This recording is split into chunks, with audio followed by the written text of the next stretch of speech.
the ability for us to gather, for us to conduct business in a free country.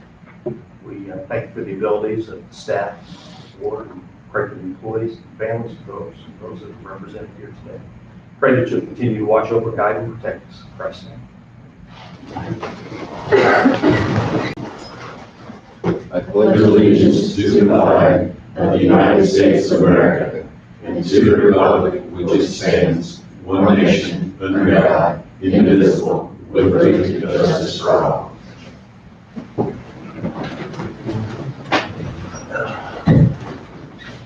Call meeting to order.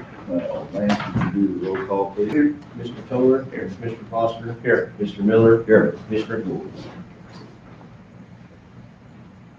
We don't have any minutes to approve this morning. Any public comments before we get started?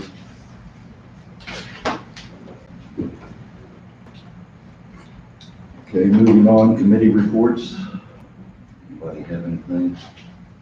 The 911 meeting is not a big deal going today.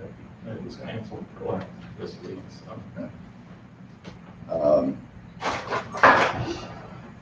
Speaking of 911, Crystal went through 2 more phases, I guess it was. Yeah.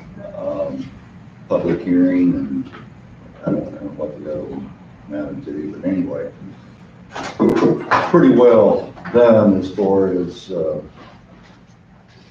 consolidation of Alexander and Union County. It's moving along, so we should be good to go here shortly as far as officially doing it. She sent a message out to several of us.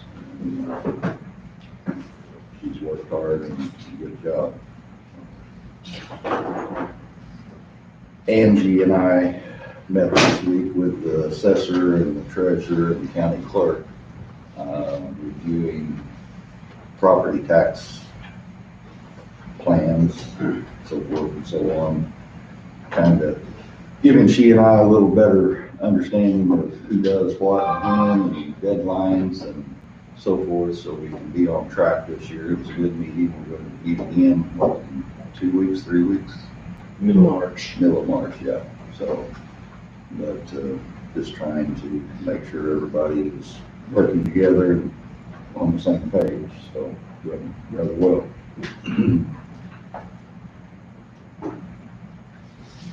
Building permits, sir.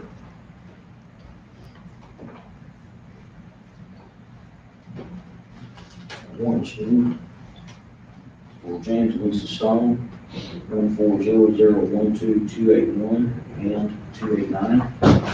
It's for a shed previously subdivided area, no floodplain issues, recommend for approval. I'm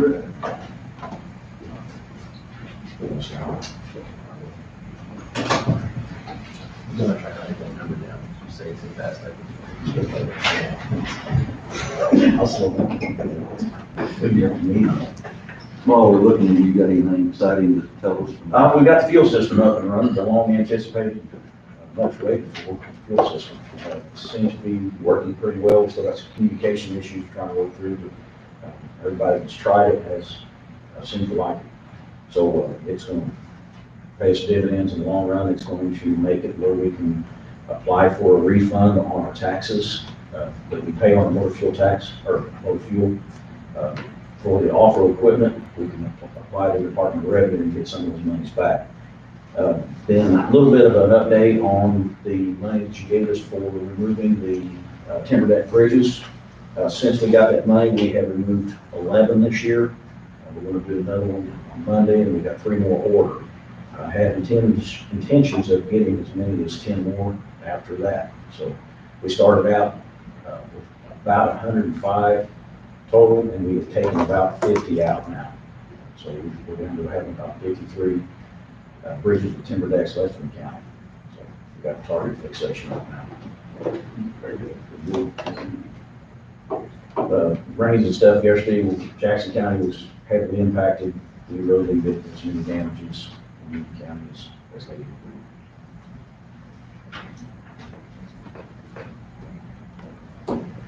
Do I have a motion to approve the building permit? Make a motion. I'll second. Mr. Pitts, Yes. Mr. Toller, Yes. Mr. Foster, Yes. Mr. Miller. Yes.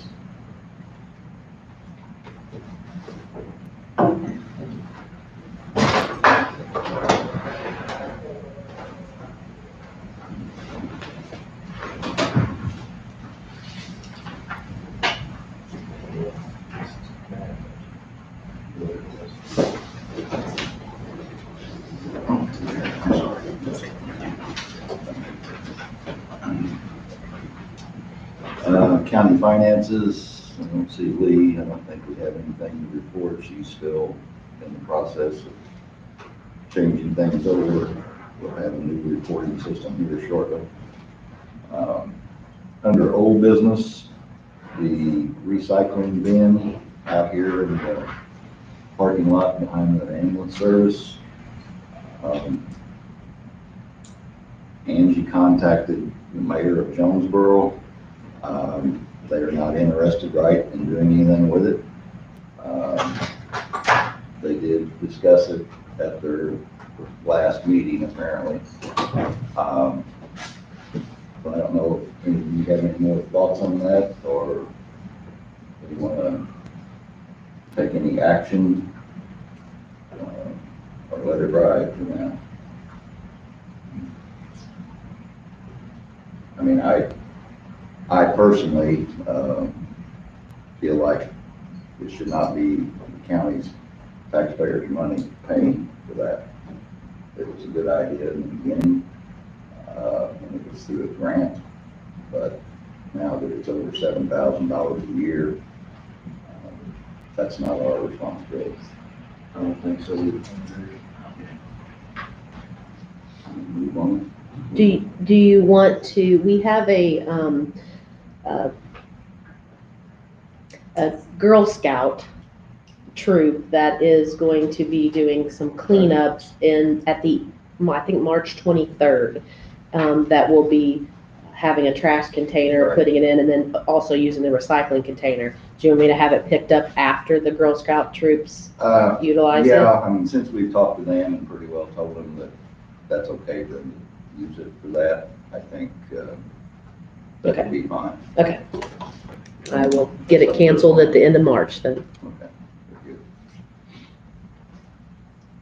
Under new business, everybody had a chance to look at the bills. We've got actually two meetings to look through. Looks like a national debt.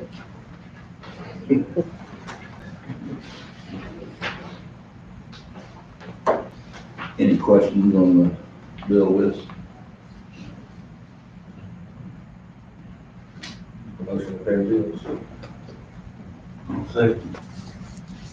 Mr. Pitts, Yes. Mr. Toller, Yes. Mr. Foster, Yes. Mr. Miller. Yes. Moving on down the list, next on the agenda is a update on the school violence and prevention grant, 7-5. Hello, Anxious to hear this. I'm Tiffany George of Southern Five Regional Planning. I'm the director at Southern Five. And I think as some of you have been made aware throughout time, that in conjunction with the sheriff's office and the local school districts, we prepared an application and were successfully awarded $357,375 that's going to be able to be utilized throughout the school districts in the county and should make upgrades to each of those school districts within the county and also the Tri-County Education Center.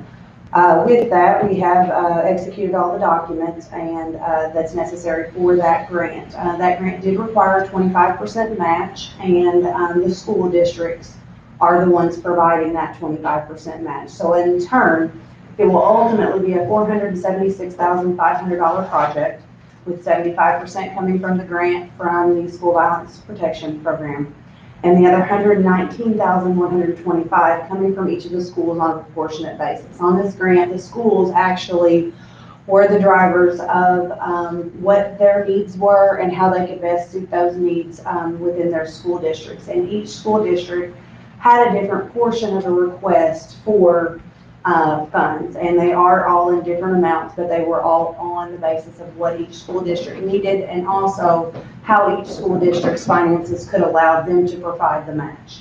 Of course, the application had to be applied for in Union County's name in conjunction with the Sheriff's Department, so technically it is a Union County grant.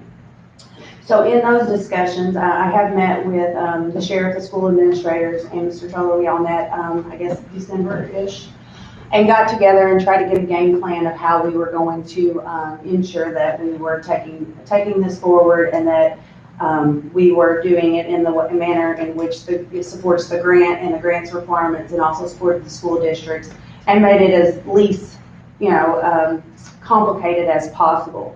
With that, and also talking with Tyler, we decided that it would probably be in the best scenario to provide a memorandum of understanding that's to be signed by the school districts, to be signed by Southern 5 Regional Planning, and to be signed by Union County, that actually lays out, and I have provided that to Tyler, provided he is reviewing it right now.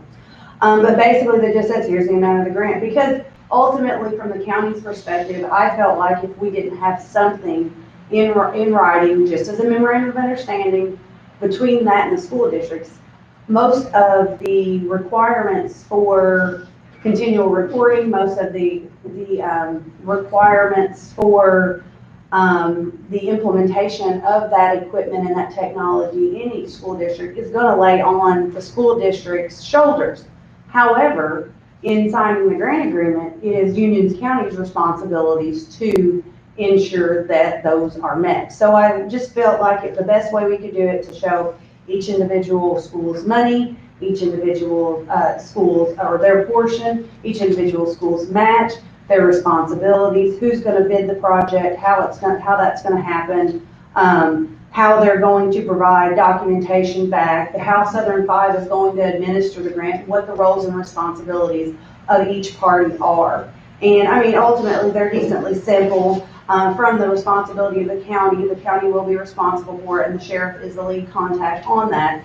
The inspection of the installed equipment and the technology through the schools, the execution of the award documents, which have already been done. And then we also have to establish a separate bank account for those funds. That has not been done yet, so I wanted to kind of get your guidance on who I need to contact in order to get that started, because we do have some school districts that are ready to move as soon as they sign the agreement. But really with the school administrators, they're going to also have to ensure that the equipment is maintained. We have to certify that that equipment is going to be maintained for its useful life, with testing of systems and, those types of things. So we wanted to put those different points in to ensure that they know when they receive this money through this grant, that they have some responsibilities too. Ultimately, those responsibilities are Union County's, so that's why we wanted them to have something that said, here is what we expect from you in this in this situation. I have also informed them that, and I don't know how many cases this is going to actually come into play, because a lot of the money amount for theirs is less. But we've also, provided them with the county's procurement policies of if the piece of equipment is exceeding the county's normal procurement, that they will have to bid it in accordance just as if it were the county.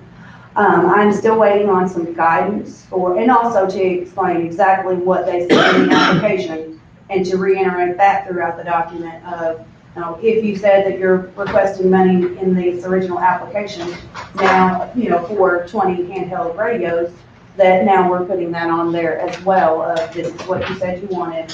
Now, if we have to do modifications, then they're within reason, and they still fit within the constraints of the grant agreement. That is fine too, but we just kind of wanted something. And like I said, Tyler thought that was the best course of action, is to do a memorandum of understanding, and also to explain Southern 5's roles, to explain, that Southern 5 will be responsible for the quarterly reporting and the closeout reporting and the financial reporting and submission of the request of disbursement of funds, and making sure that it's all in compliance with state, local, and federal rules. And also that, Southern 5 does charge a small nominal fee on that, and the school districts are paying that portion on a proportionate basis as well, so that you know, I know from the sheriff's perspective, he's like, okay, we've got it to this point, now really, you know, as far as I'm concerned, you know, the county doesn't want to spend any more on this, we're glad that we could bring, you know, this to happen and, you know, kind of what those responsibilities are so that, the schools get what they need and the county gets what they need and all of the understandings are placed out there. So basically, that's where that stands right now. At this point in time, I do have a school that is ready to ask, or is ready for me to submit a reimbursement request to the grant award.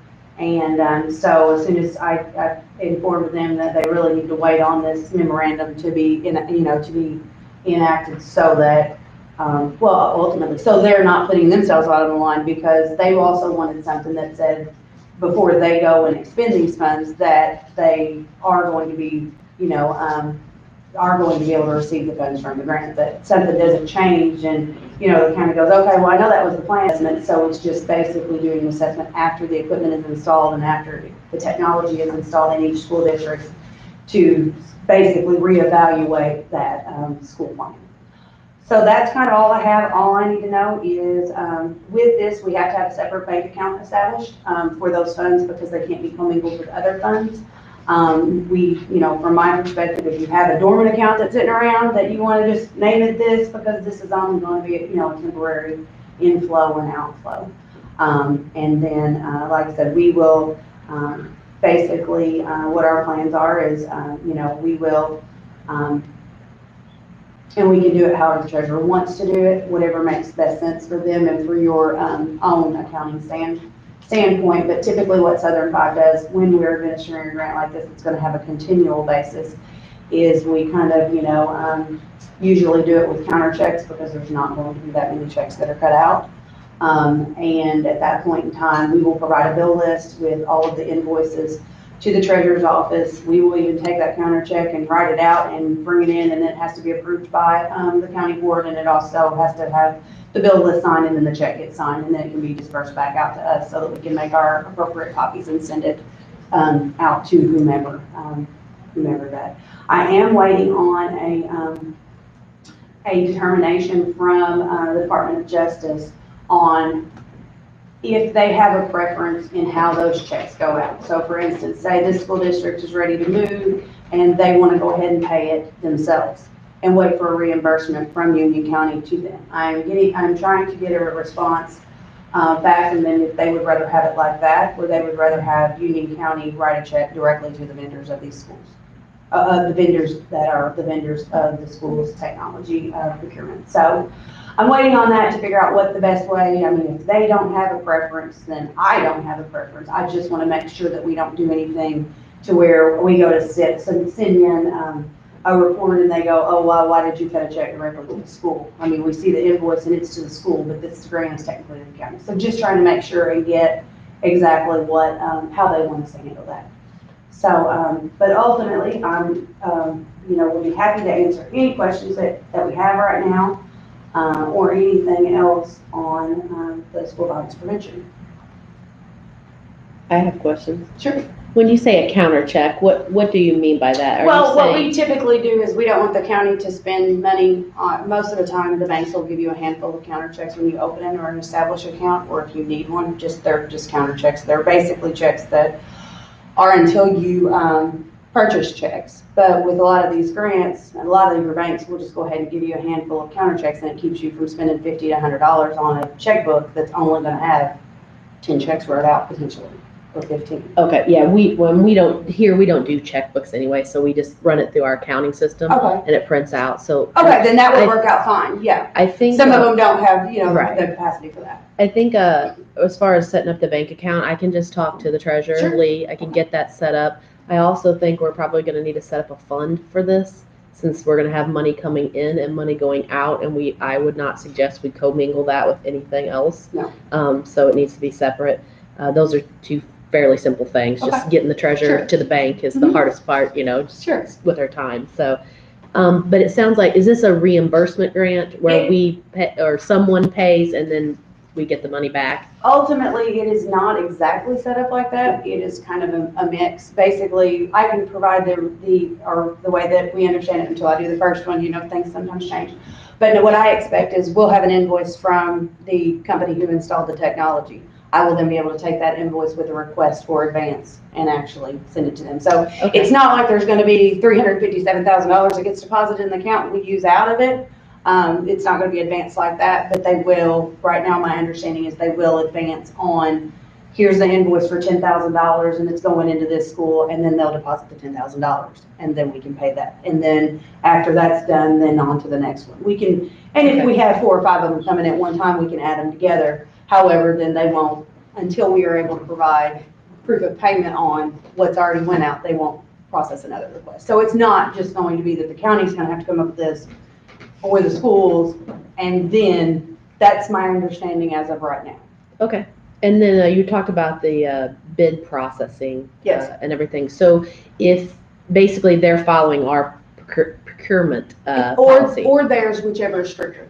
Okay, whichever is stricter. Yes, Okay. we're just trying to make sure that they know, and there's some language about that in this memorandum, that they know, their policy within their school district is more strict than the county's, then they need to use whichever is the more strict of the two. Okay. Do you know, and I don't know, maybe I should communicate this to Scott too, but as far as any RFPs that they send out for this work, can the county get a copy of that? So Yes. that I feel like since it is in our name, that we Right. should at least be putting it on our website and getting it out there for bids. I've already had multiple phone calls from people Okay. saying, when are bids coming out? Right. And I Right. tell them, And we're like I not to said, we that thought point. that it would be easier in the meeting that we had for them to actually bid out, how they want to bid out than playing the middleman and trying to, they submit it to me, I submit it to the county, and go Yes. through that channel, that if they can, and I did check with the grant manager on this to make sure that that was okay. And I even kind of even went and said, so I just want to make sure I don't provide you with a request on an invoice and you say, oh, we can't pay this invoice because it's in this school district's name instead of this county's name, and the grant's with the county. And so far, like I said, this is a new beast to them too. So this is the first time that this program has ever been released. And it was just kind of put in less than a year ago when the application cycle that we applied for and were awarded in was the first. So they're on a learning curve too, and they're used to running their other regular programs, and this one's but that's my understanding, and that's my hope right now. Okay. So, now with that being said, I also, expect that, when I read through and typed into this agreement, the type of, procurement policy that you all have, that there is actually some, there are some, I guess, caveats for, whether or not it fits already into an integrated system that they already have, and some stuff like that, so, but yeah.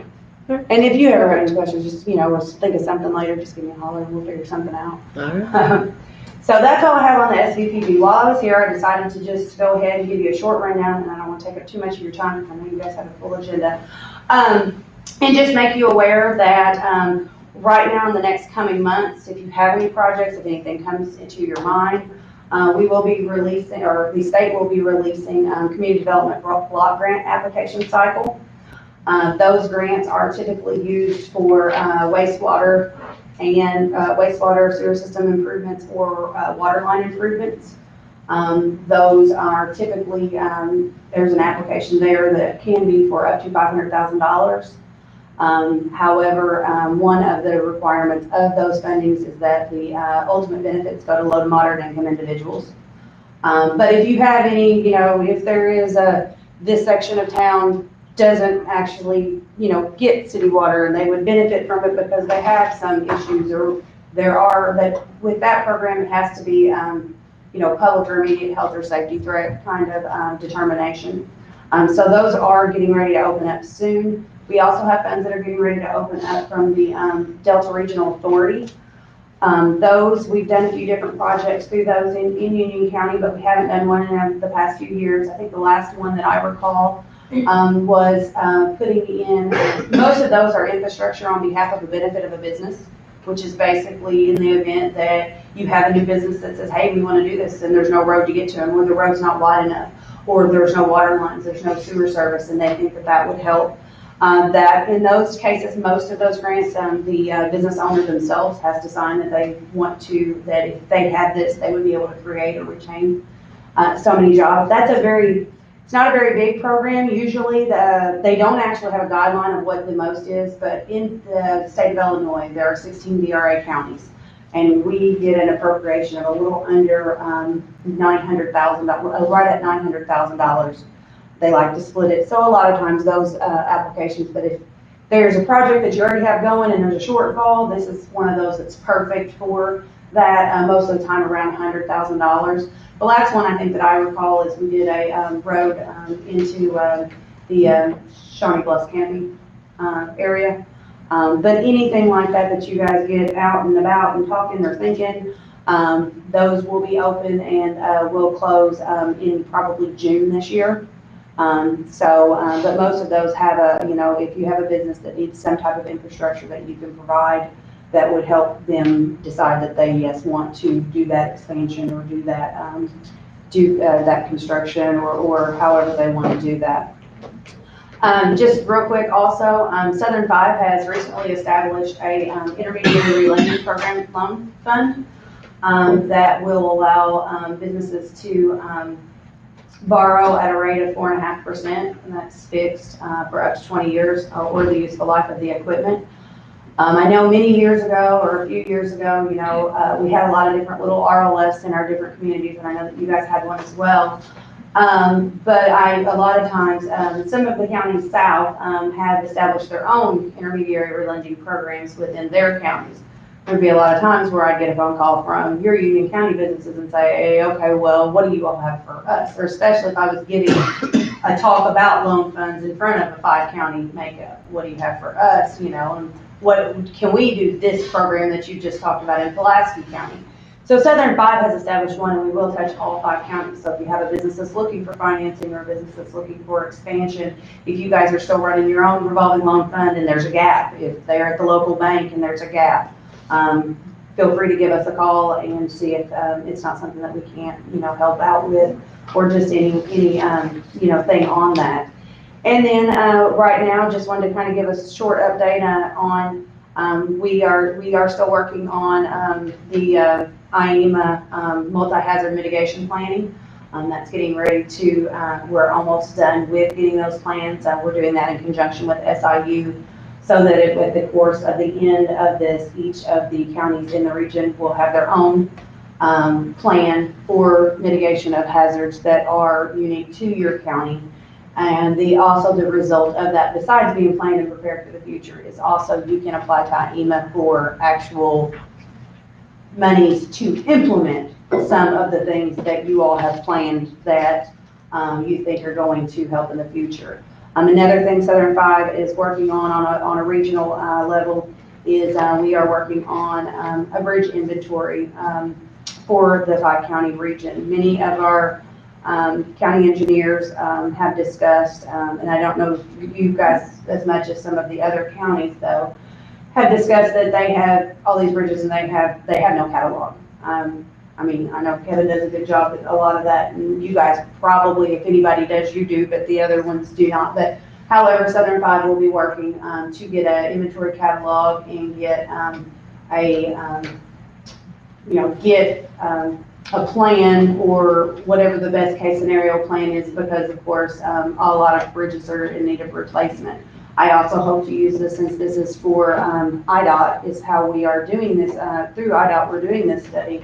I also hope that it also gets placed on desks within the state, and may in turn show a great need in our region for some funds to do some bridge replacements or some things such as that, and hopefully allow us to have somebody else seeing what our needs are and being able to put those on paper and show them to our state officials to try to get more funds in our area for those things. So that's all I have. And if any time Southern Five can do anything whatsoever to help, if you have a project that you think we might be able to help on, keep us in the loop. The best way we can serve you is by knowing what your needs are and being able to, explore and see if there's anything available to be able to help you meet those. So, Anybody have any questions or anything?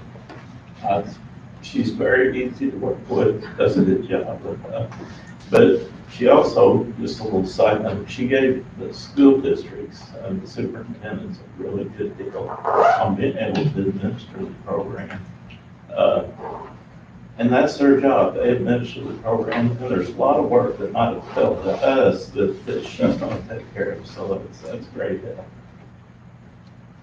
all right, well, have a wonderful day. We appreciate what Thank you you do, so much. and it was a very good report, and very good All right, and like I job, said, well done. anything we can do to help your businesses or your plans for the future, just let us know. Thank you. Thank you. Thanks, Tiffany.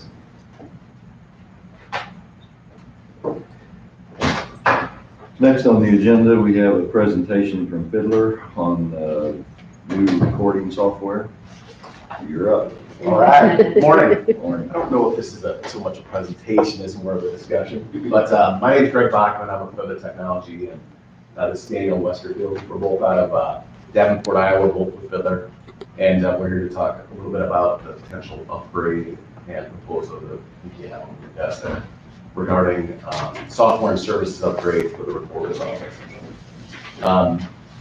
Just a 30-second background on me. I've been at Fiddler for 25 years this year. And I think 22 years ago, I worked with Bobby back in good old days and installed our first Windows-based land records product. And over the past 22 years, I think we've done one software upgrade, and that was 10 or 11-ish years ago. So we moved from our old land records product to the existing land records product that's in there right now, iDocument. And that product, it's been great. It's great 12 years, but it's pretty much reached the limit of its upgradability.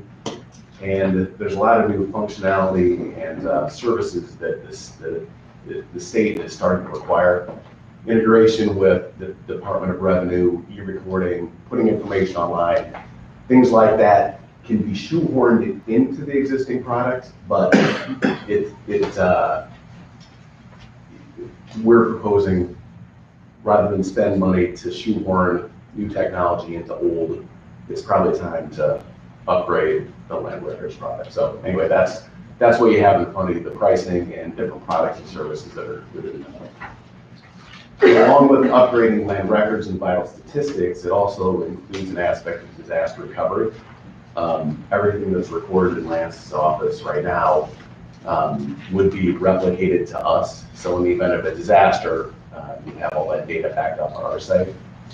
And then one of the things that's discussed in there also is putting information online, which can help bring in revenue to the county and the recorder's office. Title companies and banks and attorneys need access to that information. Right now, they come into the office to get it.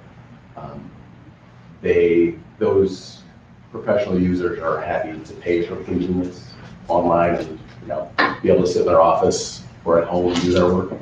And we offer products and services that allow them to do that, that brings them revenue to the county. So there's a lot of aspects to this. Lance, is there anything specifically you want to talk about? Or well, just the sheer numbers of and how it works and how we get paid per page that they would print off even from their home or office or wherever they're at, and then the amount of revenue we could bring in that would kind of cover the cost of what this would be. Sure. There's actually two different products for online access. And one is called Tapestry, and that's basically for the casual user. A lot of times they'll get calls from somebody from California that says, hey, I just need a copy of my deed or my mom's deed or something like that. So right now, you tell me the person has to send in payments, they make a copy, they send the document out, and it just takes quite a bit of time. That user can actually hop online, go to the Union County website, use their credit card, do their own search, pay for the information, and get that document in real time over the internet. We handle all the credit card fees, we handle all the bad debt, we handle all that that information. And basically at the end of the month, we send you a statement that says, hey, you've got $1,000 or $2,000 or $3,000 here. What would you like us to do with it? And we can either write you a check or we can hold it, which Lance then can apply to a maintenance fee or things like that. Surrounding counties, currently we've got about 62 partners in Illinois. Surrounding counties revenue that are relatively the same in population. Perry County brings in around 4,200 in revenue from remote access.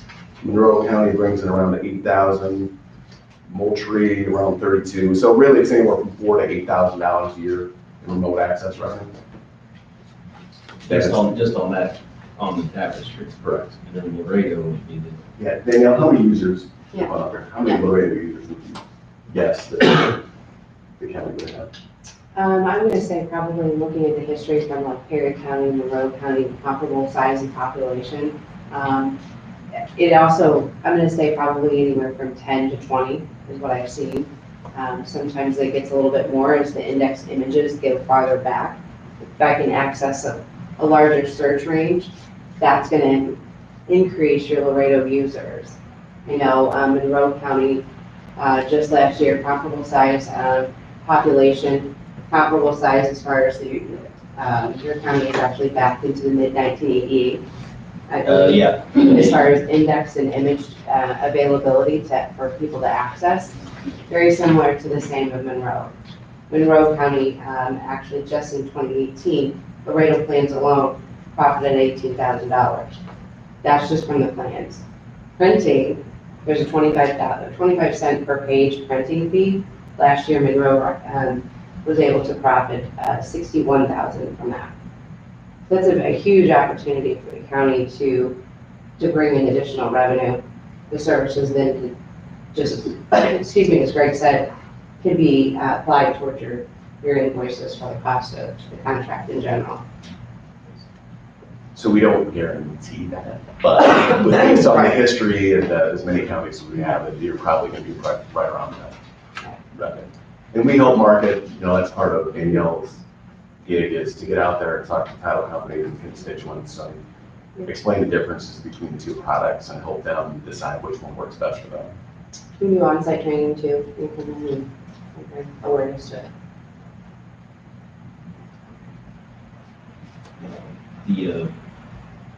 The vital records that you guys offer for free that you can set up for us. The official, Yeah. the ORO. Yeah.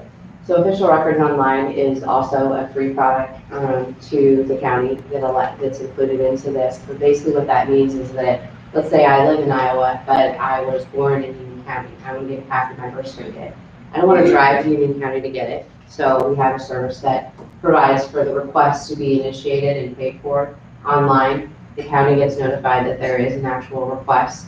They fill it the same way that they do right now. There is a convenience fee that I would have to pay, which is fine. I need my birth certificate because I'm going to go on a trip. I need a passport really fast, So that's fine for me. They go ahead, they fill it, they mail it out, and then the county gets $2.50 of that every transaction that goes through there. And again, we handle all the credit cards because again. On top of the other. On top of the Laredo, on top of the tapestry. On top of the fee that we do for the certified. Yes. Mhm. Yeah. A lot of, from my search and looking, a lot of counties are all doing this, and we're a little bit behind when it comes to this, and that's just, you can do marriage as well, and death certificates as well, be part of this as well, so we have a lot of people coming in, and a lot of people calling from all over getting these, so. It's a free service they offer, and also the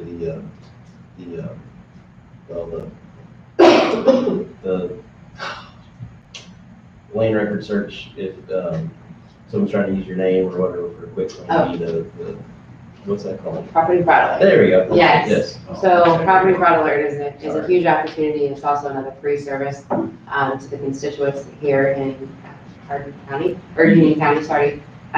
We actually basically list, if they sign up for free, they put their name in, they put their email address in there, and then if anything is indexed on the county side, then at that particular point, that person would be notified that, hey, there was a document that was actually reported.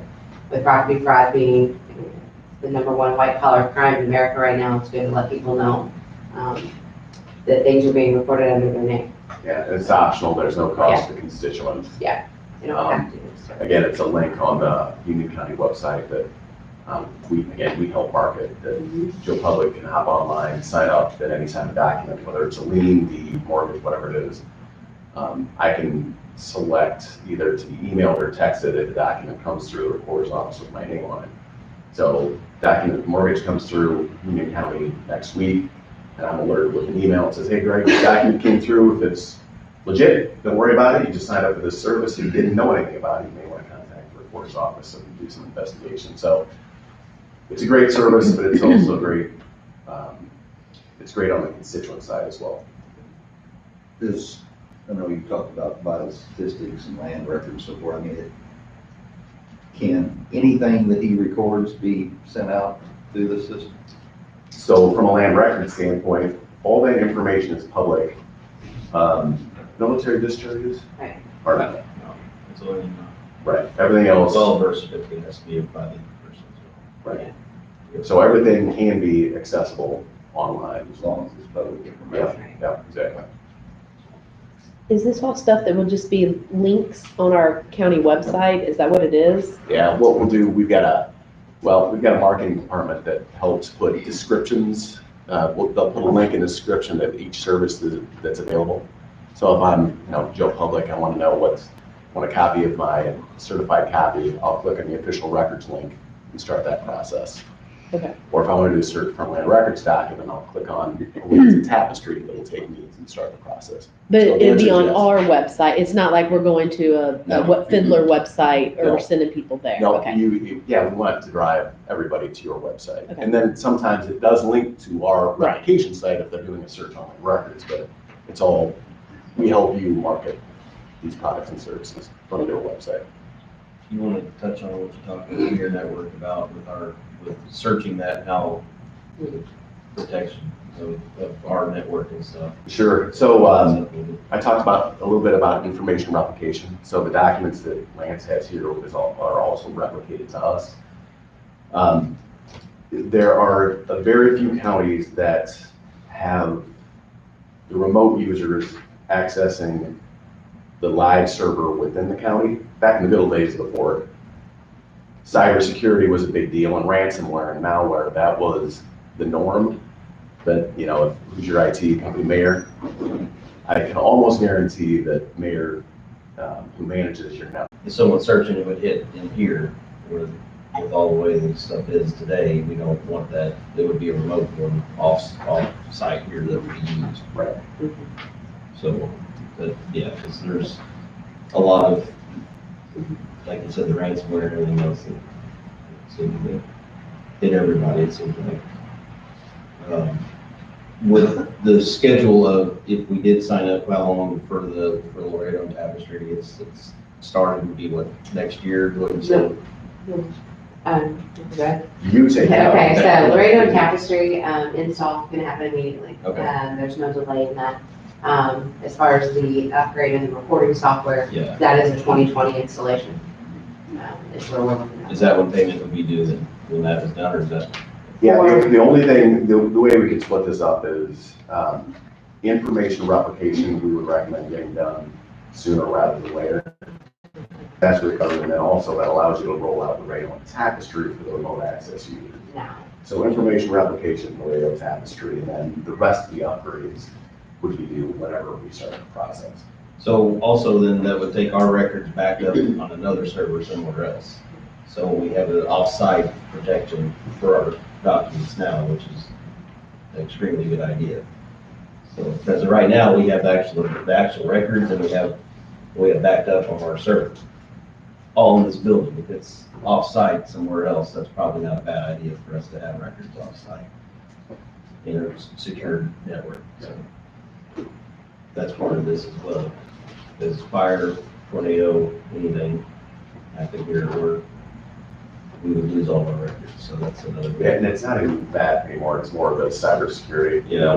I was just working with a county just 2 days ago in Indiana, who somebody within the county downloaded some malware that locked all the servers in the county. So that's more, a tornado could come through, but there's all kinds of bad guys out there trying to do bad things, and county government is the low hanging fruit at the moment. We think small county too, and we think that that won't happen. It has happened twice in the state of Illinois just this past October, where 2 counties were actually hit with those type of circumstances in cyber, and they were down for 3 weeks before they were able to get back up and running. So I met one of the clerks from that county, and Yeah. she talked about, and she said, I can't stress enough how important, because their whole server was down. So as far as like legalese and contract wise, I think there's, not that you have to sign anything or do anything, but I think Tyler. I emailed you and Tyler a couple weeks ago stuff, but I don't think I got you actually this one. So might have to look at this over, I guess, but. You have, and you may have sent it already, but you have the, whatever the pricing is as far as setup pricing, and then it's separate for yearly pricing. You have all that information? Okay. I think she's asking a question, do you have? I'm asking you, do you have the setup, and then do you have the yearly I think that's pricing? what I sent you, is what I'm saying. Okay. But maybe in this too. Is this the? I see one amount in here, but I assume this is this amount, the It is. yeah. 15. Yeah. Okay, and that, but that's per year, but I'm assuming there's a fee to set all this Yeah, up. and that's, so we'll look at that. Service fee? Yeah, we can send it to you, I thought I we can did. get it, Okay. but regardless, we can get it to you very shortly, yeah. Can we get, whoever the closest counties are, sheriff references, who to talk to? Yep. Maybe you know that one. Yeah, Here, I'm gonna leave you marketing copy, you can eyeball what it costs if you want to, but. Perry County is a good one. Um, So there's lots of options. Okay. That's what Jackson uses them. I think you're meeting with Williams County recently, right? Oh, there's a former clerk and recorder right here. I didn't come to be a reference. But, you know, I can vouch for them, because I did this Well, I for know years. mainly not the company, I'm asking about the program. Oh, yeah. I want to see Sure. what everybody thinks.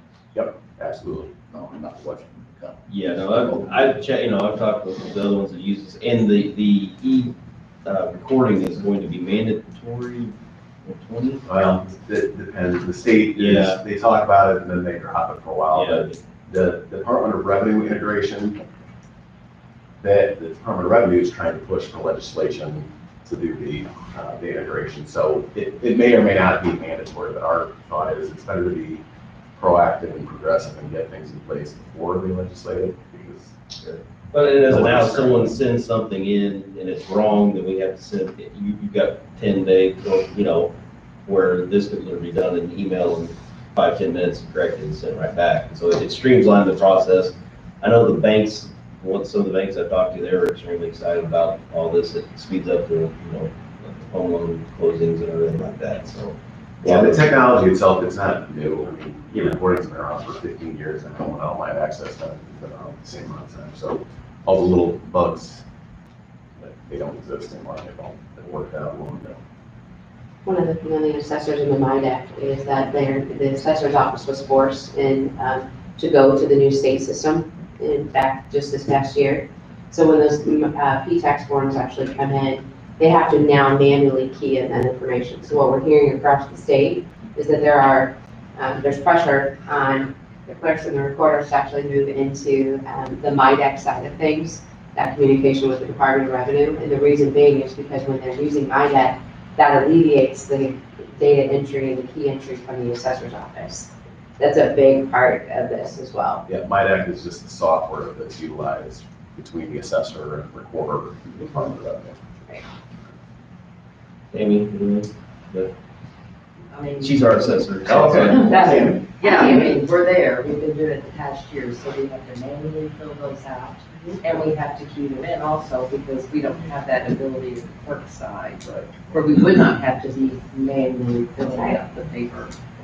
Yeah, so it's kind of doubled that up for us. So I'm excited down the road if we can switch to that. Streamlines the processes for you, for sure. Yeah. So That's all I have. Any questions? No, just to see if they have any questions or. I guess we'll review, I guess, everything with Tyler and they'll get back to you and hopefully sign something or something, so they can do. Thank you. Appreciate it. Nice to meet you. Thank you.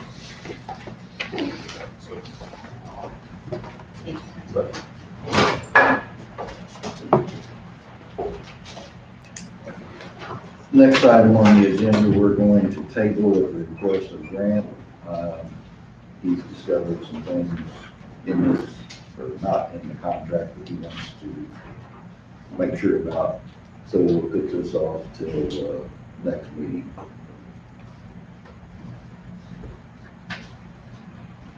Next up, insurance presentation, Oak Trust, Alex Snedeker. Start, yeah, you go ahead.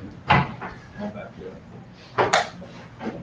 I can't think of many more things more important than software reporting and insurance on Friday morning. So you guys are, boy, really knocking them out. So I'll try to be brief as possible. We've got a few things to run over. Some new faces that I've not met yet. So I'm Alex Snedeker, Snedeker Risk Management. Of course, we have Kevin Kern with us and Ray Dial, both former clerks of Mr. Fuller years ago, but we're lucky enough to have them with us. So our firm specializes in public entity insurance just in the state of Illinois. And we do a couple things. The firm's broken up really into two divisions. So half of the firm, we specialize in really your property casualty work comp. So we work with a lot of the different officials here in the room for, insuring your squad cars, the courthouse, the ambulances, et cetera, and taking care of those issues. But the other part of the firm, we do health insurance, employee benefits. And so years ago, we started, our groups did, the counties came together, 4 counties started it, and they basically started their own little insurance company known as the Hope Trust. And the purpose of it was really to come together kind of like a co-op mentality to have better cost advantages and more importantly, more stability for their entities.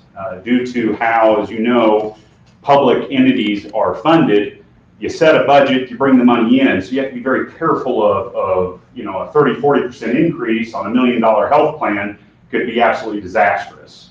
And so the stability was a big part of why they wanted to come together. So jump ahead today, I think we have somewhere near 25 public entities in the trust, with the overwhelming majority of those being counties, many around here. But anyway, Union County as a member, you basically are an owner. While we are the hired administrator, we literally work for you. The members of the trust each have a board representation automatically, and then the board of those officials elect an executive board of 5 members, and that executive board is who truly makes the decisions within the trust and tell us what to do. So there's a lot of benefits of that.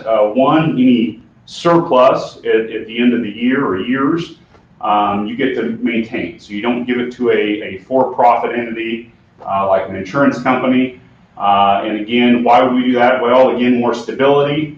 And the other kind of bragging point that I like is that throughout the years, the trust has given over $100,000 back to the members. So I always joke with people, find me an insurance company, find me someone that's ever given a health insurance company money back to the client. I haven't yet found anybody, but so anyway, there's perks of that, but that in a nutshell is the Hope Trust. Health Options for Public Entity is what it stands for. And so that's where the county currently gets their benefits.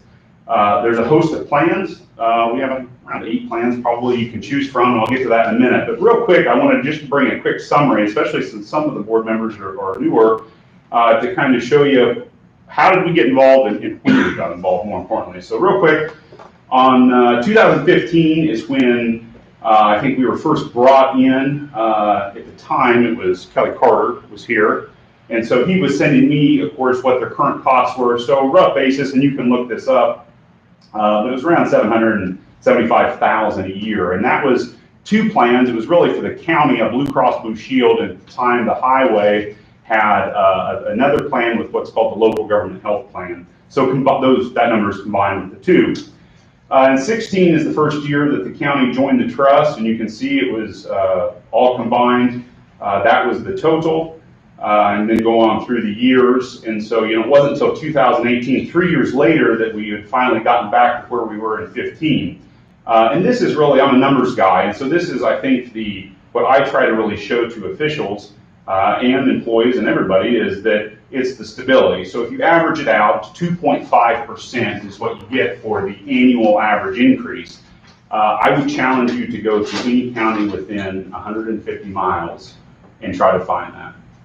That is unheard of in the industry. Let me interject here, I don't mean to Sure. interrupt you, but since everybody sitting out here doesn't have this sheet, that 1 year, we saved $150,000.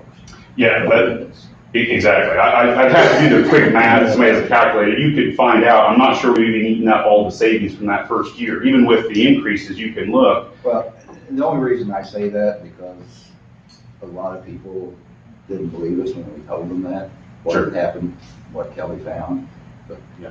just a fact. Well, and it's audit. I mean, you can check, it's public records. I mean, if you don't believe the spreadsheets, go ask the treasurer what the checks. I mean, these, please, look at these, make sure they're right, but these are the billing statements that we send.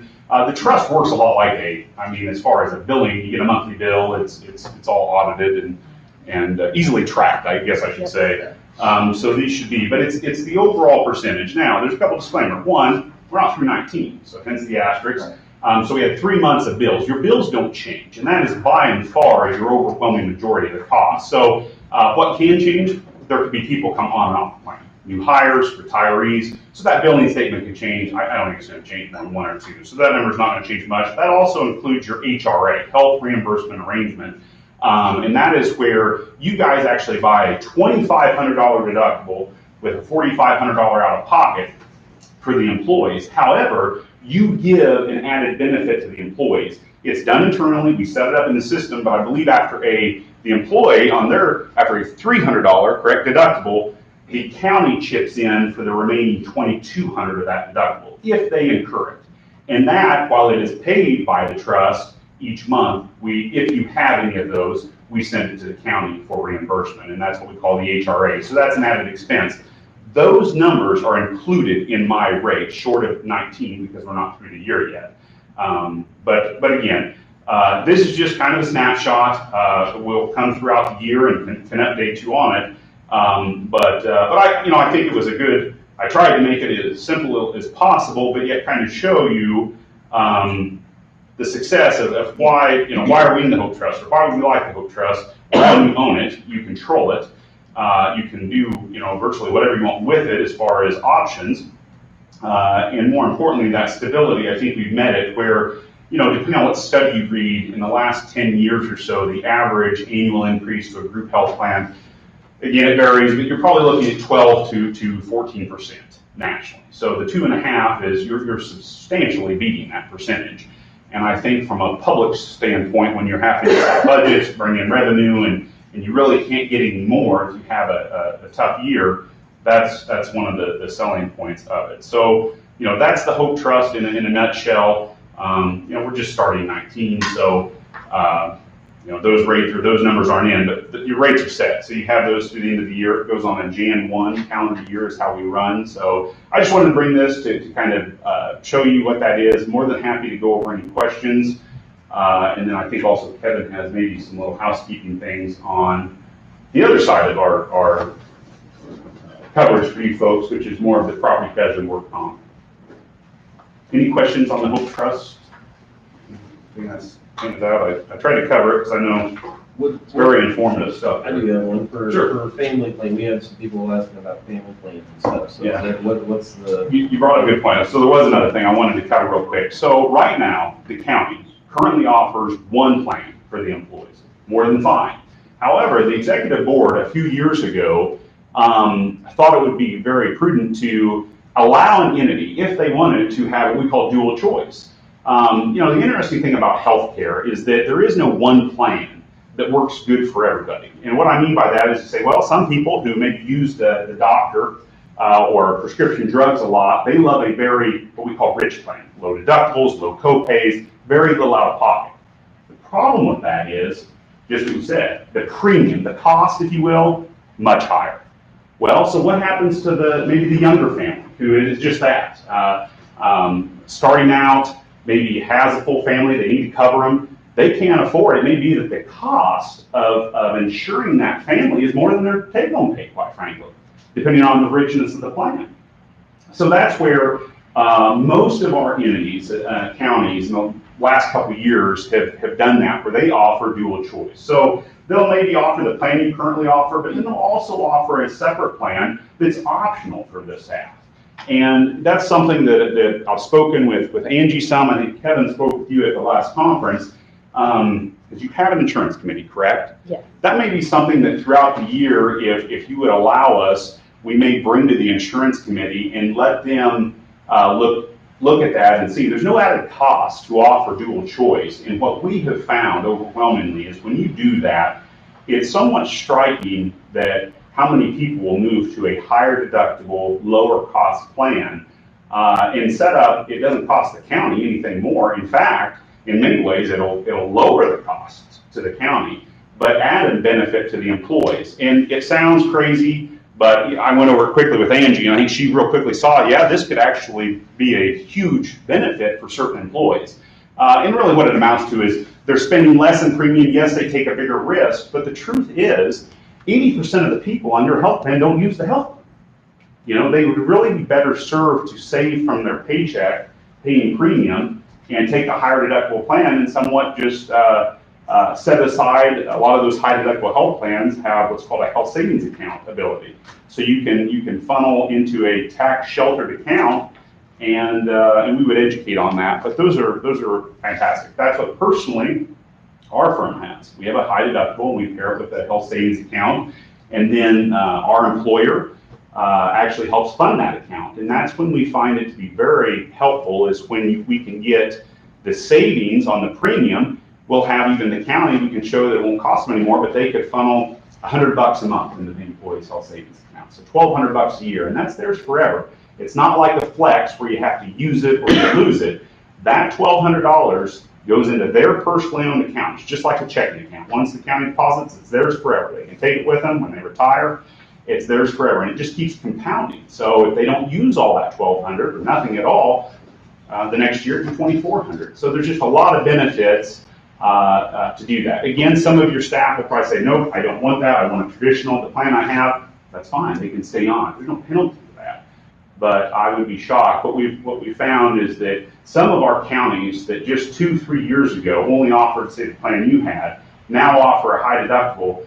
And in some accounts, every one of their employees is now on a high deductible. It's financial, and it's all been elective. It's just financially beneficial to the employee to go to those higher deductibles. When you do the math and it all, put it in a big picture. So I think Lance is right. If it's possible and you would allow, I think that could be a great discussion for that insurance committee to look into, and for the county. I mean, it might be something very interesting for you guys to look at and say it won't cost the county anymore, but charge more for it. It's pure optional.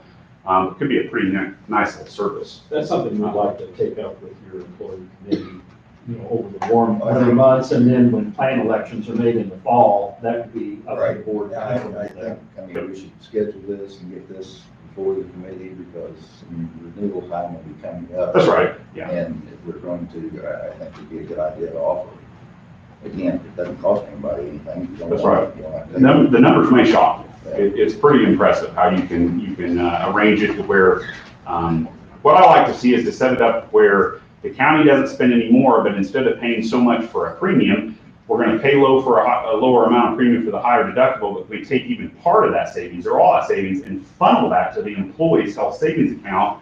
It's a pretty neat benefit, and it's the same tax dollars. Yeah, we need to do that sooner than later, because with the August, then too late. I agree. Open enrollment will be in October, so you work backward. Yeah. It'll be here before you know it. I know you guys, it's the same thing, time gets away from us. So that is the one option that I think if we can, that would be a good thing to look at and a good discussion, and the employees can, they can kind of choose that, which they feel best. If any questions, let me know. I think Kevin's got a few little. Real briefly on the property casualty work comp side, I passed out some information from the ICRMT Union County's been with the Illinois Counties Risk Management Trust for several years. One thing that we like to pride ourselves on is working very proactively on safety training, assistance with your department heads, workplace training. The seminar schedule that I passed out, this is just sort of a save-the-date calendar, but this is part of the added benefits of being with the ICRMT, is that they schedule regional seminars throughout the year. And this is free, it's open to all of you board members, and of course, we really encourage the department heads to make themselves available to those seminars, because we know even though Fairview Heights or O'Fallon is sometimes a long way away, it's probably a lot easier than going to Springfield or Chicago for the day. Of interest, the final seminar on there is for law enforcement. Since law enforcement liability is such a big part of the picture in this day and age, the ICRMT has always brought in a panel just to focus on law enforcement liability, both for the road deputies and the correctional officers. Well, we've really pushed hard to try to get that as far south as possible, just because on the law enforcement side, it's very difficult to be 3 and 4 hours away. And we were really happy that they worked with Jackson County to get that final training just up the road in Murfreesboro. So I know the sheriff will be taking advantage of that. Other than that, I wanted to point out that our regional risk manager, Kyle Shell, was here just a few weeks ago, making the rounds with all the department heads, and is really trying to be proactive in terms of getting workplace safety and training set up, make sure all of the department heads are aware of all of the online training, and again, is free of charge. And we've had really good buy-in from your department heads, and I think that's borne itself out over the past few years on your work comp premium.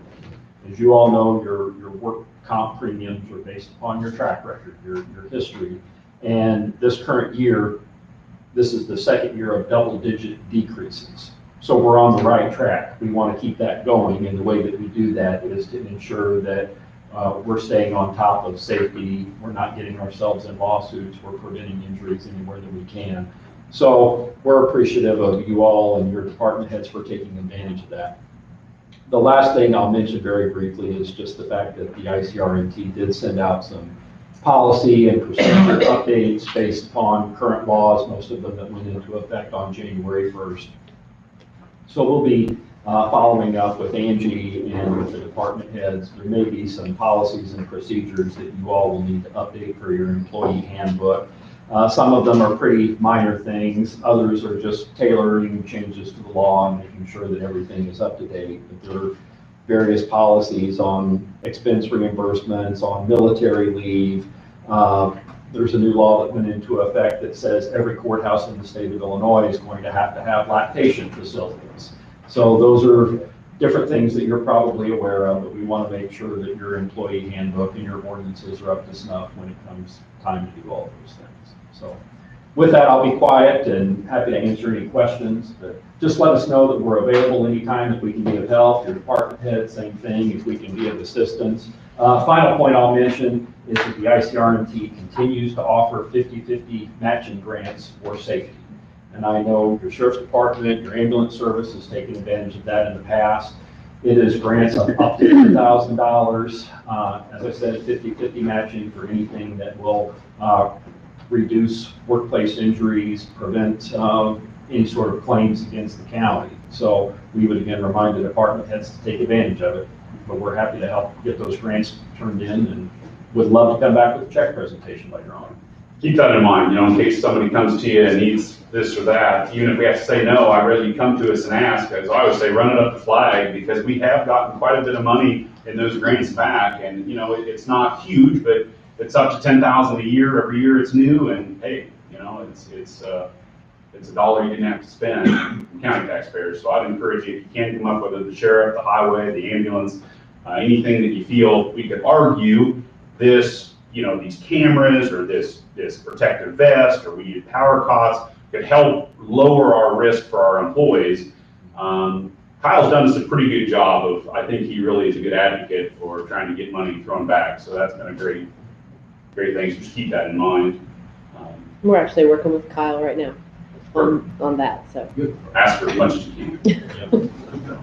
Thanks again for having us. We appreciate it. And call us if you have any questions. Well, on behalf of the board, I want to thank you guys for coming down and really enjoy the relationship we have and what we do with the county, and hope it continues. Thank you. Thank you. Moving along, have some basically housekeeping stuff to do here. As far as on the agenda, resolution authorizing local match for township bridge program funding. This is yearly event. There's two of them. There is two of them. I wish Kevin would have stuck around to explain these Yeah. projects, but basically, when a project comes up that he can apply for funding through through one of his funds, then we have to do this resolution to match so that he can get federal money. I don't know these two projects. I mean, the names of the projects are on here, but I don't know the details of them. One of them is, the first one we'll vote on, and since I don't either, it's estimate $11,600, federal aid matching account, and $46,400 from the Union County Township Bridge Program. So can I have a motion that we approve this resolution? I'll say. No, it kind of sounds like we don't know what we're voting on, but actually we don't. I'll make you look good at this. Yeah. Commissioner Pitts, Yes. Mr. Toller, Yes. Mr. Foster. Yes. Mr. Moore. Yes. It's just the fact that these come up every year and we have to do it. It's just, like I say, a housekeeping thing, and Kevin takes care of it. Are So, you doing Two. both of them, no. just one at a time? Yeah, that is first, that's why I say. The second one, and you can reference the first one in your minutes, the structure number 091-3095. So we can keep them separated. Okay, I got it. The second one, is on Bower Road over Dutch Creek, structure number 091-3153. It's in the amount of $8,000 and $32,000 respectively. I have a motion to approve it. Second. Commissioner Pitts, Yes. Mr. Toller. Yes. Mr. Foster. Yes. Mr. Miller. Yes.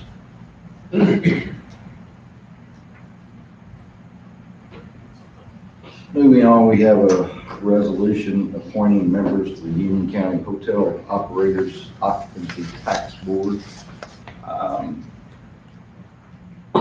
By way of explanation, I have served on that board representing the commissioners since it was formed. I'm taking myself off the board. It is set up and required that a commissioner is on this particular board. We had several, basically, everybody's term has expired. We have contacted them. So I'm going to make a motion that we appoint David Gould to take my place.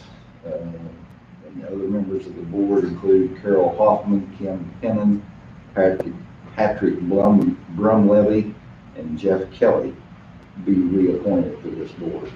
That will also leave us still one shy on the board that we need to be looking for. But I can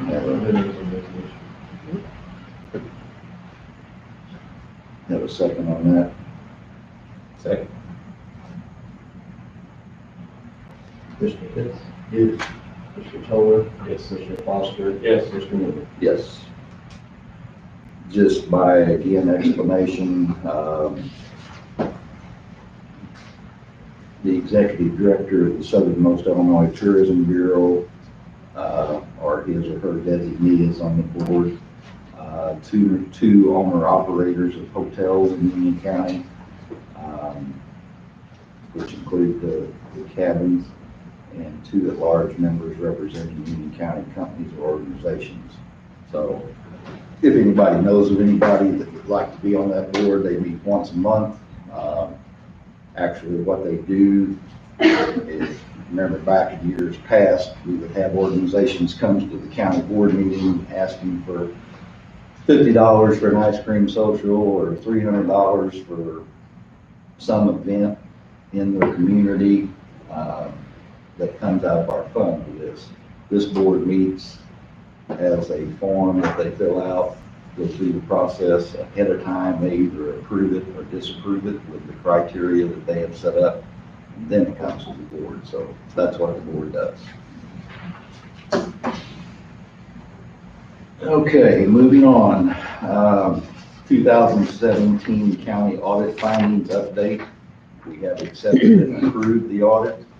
I think we mentioned at the last meeting that we would go through the findings and our responses at the next meeting, so that's what we're going to do.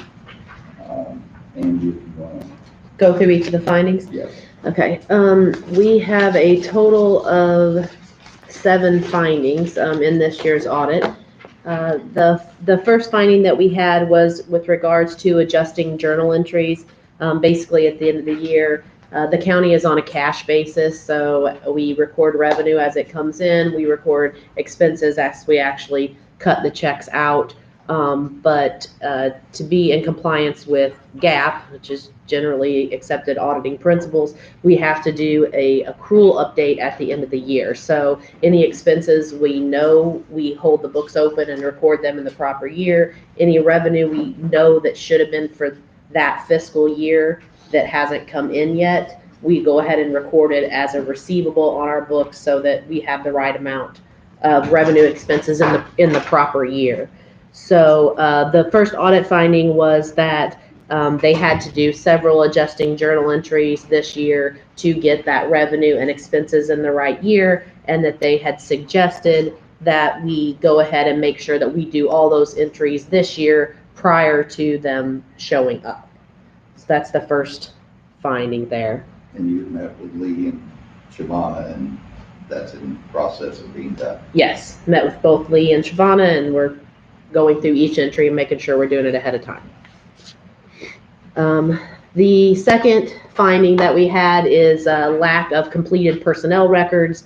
The auditors had noticed that each department was keeping their personnel records theirself, if they had them, and that the recommendation was that the county, since we are responsible for having completed personnel records, that we have one central location that we keep everything. Not that the departments can't have their own copies, but that the county as a whole has one central location where everyone's files are. So that's basically what they had recommended, and I think our response was that the centralized location should be the Human Resource Department. Pretty obvious, and I think I've reached out to everyone. We've heard back from the Highway Department, Treasurer, and Ambulance, so the rest of the offices have not responded to our request as of yet, right? Correct. That will correct all the findings. Once they do, then we get a centralized location. Yes, the second part of this finding, though, is that once Angela gets the personnel files from all the departments, then any forms that are missing within them, I-9s, W-4s, stuff like that, anything that's missing, then she'll have to send out blank forms to those employees and get them completed so that we have complete personnel files. The audit finding number 3 was with regards to lack of segregation of duties. The auditors had noticed, mainly due to the size of our county, that there was what they thought inappropriate or not appropriate segregation of duties in the Sheriff's Department and the Circuit Clerk's office with regards to handling of cash. So for instance, someone who is on the bank account may also be the person that's doing the bank reconciliation, or someone that's cutting checks may also be the person doing the bank reconciliation. So you have to make sure that you have segregation of duties, basically to prevent any form of theft or anything like that within the department. And I think there was only the 2 departments, and they mentioned because of the size of our county, it may be difficult to address it fully, but had recommended that we meet with the sheriff and the circuit clerk and see if there's anything that we can change to minimize the effects of this. And since then, we have reached out to the circuit clerk and sheriff, right? Yes, And waiting on a response. yes. Yeah, I just emailed this week. The fourth finding that we have is regards to monthly bank reconciliations. So we have accounts that are under the treasurer's custody, and then we have the county clerk, circuit clerk, and sheriff who have accounts that are not under the treasurer's custody. So the ones that were in the treasurer's department, no problems whatsoever. They always reconciled every month. The auditors had noted in their audit that some of the ones that aren't under the treasurer's custody, they didn't have monthly bank reconciliations for those.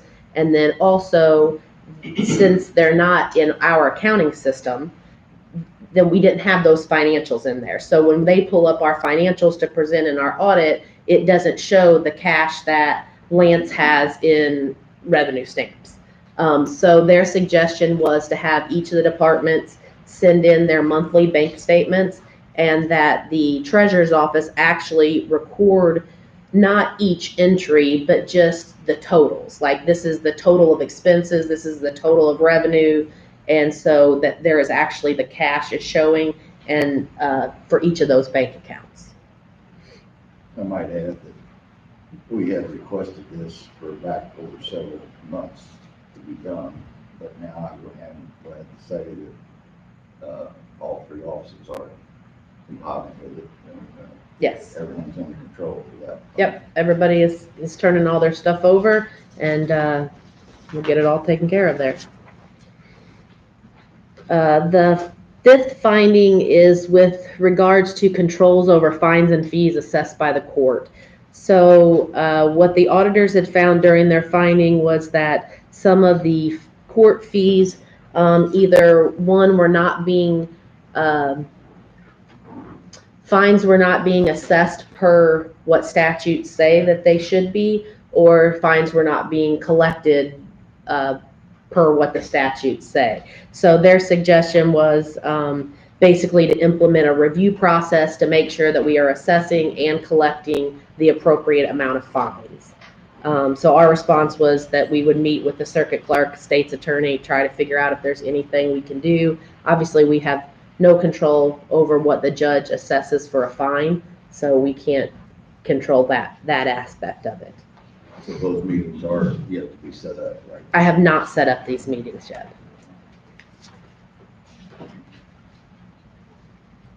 The sixth finding, this one it's pretty much done. It's just noted that per our bonds, we are required to have an audit completed within 210 days of the close of the fiscal year. As we all know, we had issues with our prior auditor, had to do certified letters, ended up terminating that relationship, started a new audit. So the 2017 audit was not done within 210 days. So they've, had to write that up as a finding, but now we have an auditor, and that will be done in time this year. So Problem resolved. yes, that one's completely resolved. And then the last finding is kind of a two-part finding. It's about inadequate time and attendance reporting. A couple things. One, this was noted by the auditors. It was also noted by the Department of Revenue when they came here and did an audit on the ambulance department, that time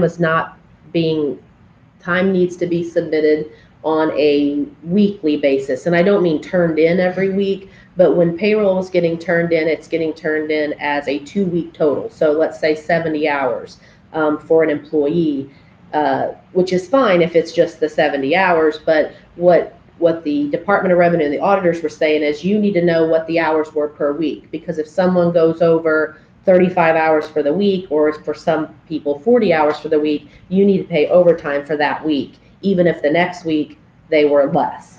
So they need to know exactly how many hours each employee worked per week. So that was the first part of this finding.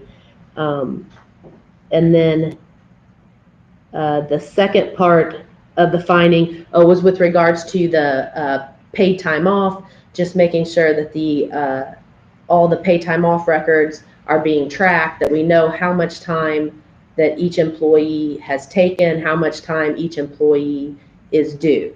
So it was kind of a twofold audit finding. And I will add to that, that we have been emailing different office holders trying to get this done since January of last year. Another email was sent on February 5th of this year to get everybody in compliance. We have some in compliance, but not everyone. So I would appreciate each office taking care of this so we can get this off our audit report. That is all the findings. Any questions, guys? Understand all that? Bud? Last item on the agenda is a 6-month review of executive minutes. These are all the executive session meetings prior to 8/1 of 18. I'm needing a motion that the physical tapes be destroyed. The written minutes remain closed. That's up until 8/1 of 18. Make a motion. Second. Mr. Pitts? Yes. Mr. Fuller? Yes. Mr. Foster? Yes. Mr. Wood? Yes. Just by way of explanation, we're required to do that according to statutes. So periodically that falls on the agenda, and again, it's a housekeeping item. Have nothing for executive session today. Any other business? Got an explanation of that resolution? I apologize, I didn't know they had come through. That's all right. That's kind of a belt and suspenders thing that IDOT started about 2 years ago. We signed the agreement, which commits us to the project, and then we passed the budget, which commits the funds to the project. Now they have us passing resolutions that then commits us to the project with the funds. And so that's all it is. And one of them is for the first bridge off of Old 51 on Nash. Right. And the other one is for the third bridge off of 127 on Bauer. So both of them low post and timber deck structures. And both of them will be built this construction season as soon as we get workable bids. I appreciate the explanation. It's clear as mud, as long as you understand. Yep. Just sign You're here. official. I know. I'm happy. Hey, Kevin, when do the projects usually take place? One of them was on the January letting, the first one on Nash, and we should be starting it sometime in April. The other one is on the March letting, we will likely be starting it sometime in May or June. That's the third one on Bauer. Get them this year. Appreciate you coming back. All right. I told her we didn't know what the hell we were talking about. Okay, just pass it. I was gonna let everybody know that eligible to receive a grant from the IVRS voter registration grant by signing up for cybersecurity network and things that we've done.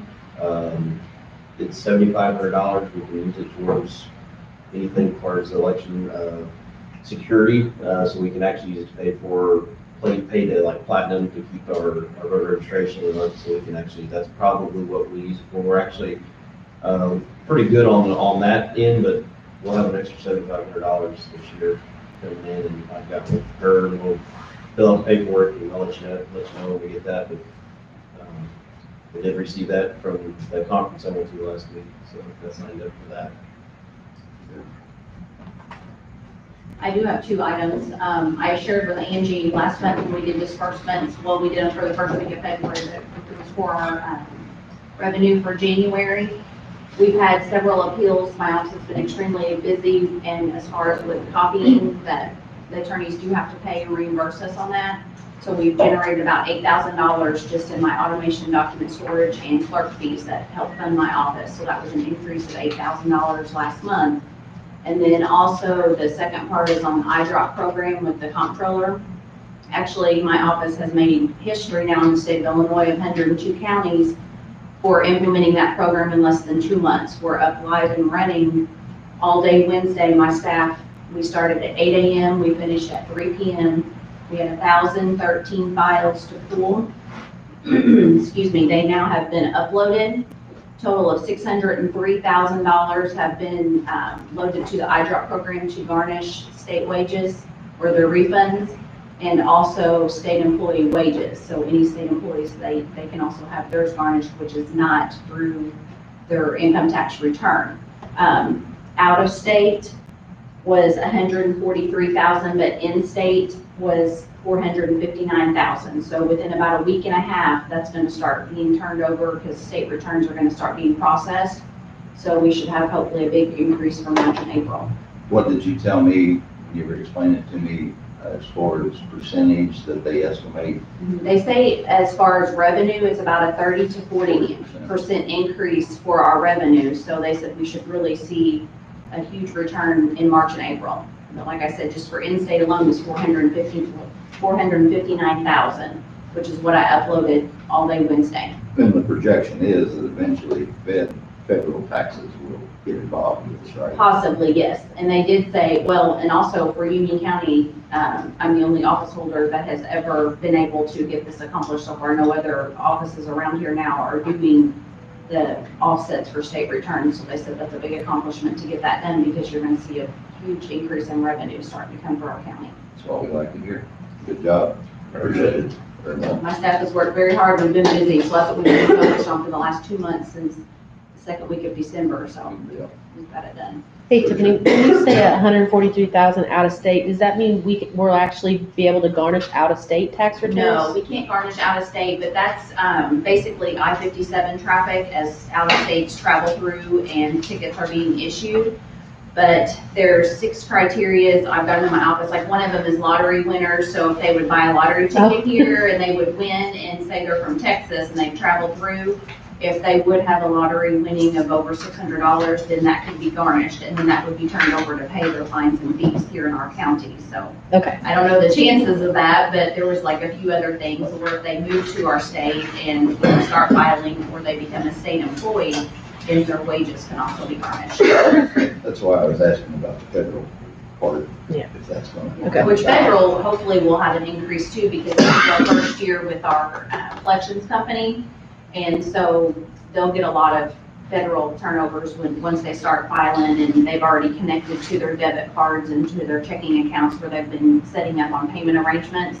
So when their federal income tax come in, then they'll have a lot of those promise to pays that'll come out of their federal refund. Well, the good thing about this is too, that company does all the work on getting the money from these people. You don't have to do that, so. Again, good report, appreciate it. Any other business? Have a motion to adjourn?